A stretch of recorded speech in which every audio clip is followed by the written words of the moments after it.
Citroen C3 Picasso Anti-Pollution Faulty volt, most már nincsen.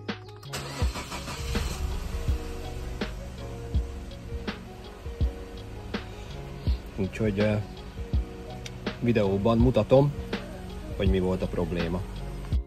Szóval adott egy 1.4-es VTI benzines motor, 95 lovas, az autó az 2009-es. Szóval kigyolta a check engine-t és Anti-Pollution Faulty.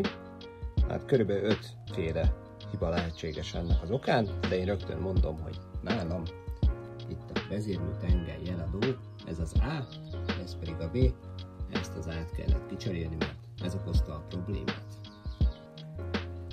Sokan ezt a solenoid szenzort is, ami szintén a vezérléssel függ össze, ebből van 2 darab ebbe a motorba, itt elől, és itt szét kell bombázni hozzá a szűrőt, és van egy hátul is.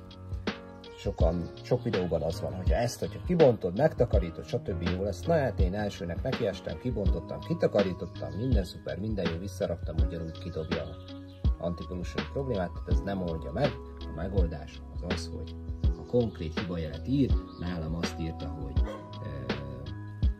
camshaft position low input, tehát azt jelenti, hogy a vezérlő tengelynél az A-nál, ez a bank 1, tehát ez az A1, ez pedig a B1, itt volt a probléma. Itt van a drágaság, ez egy Bosch, Bosch-t is vettem bele, azt javasolta az autóboltos, hogy mindenféleképpen ezzel ne szórakozzunk a lengyel, meg különböző utángyártmányokkal. Bosch-t kaptam bele, nagyságrendileg 10 000 forint környéke, én ha jól emlékszem 12-ért vettem, ez volt a hibás. Ellenállásban kicsi az ellenállása, az a probléma. Tehát megdöglött. Csere megoldotta a problémát. Remélem segítettem.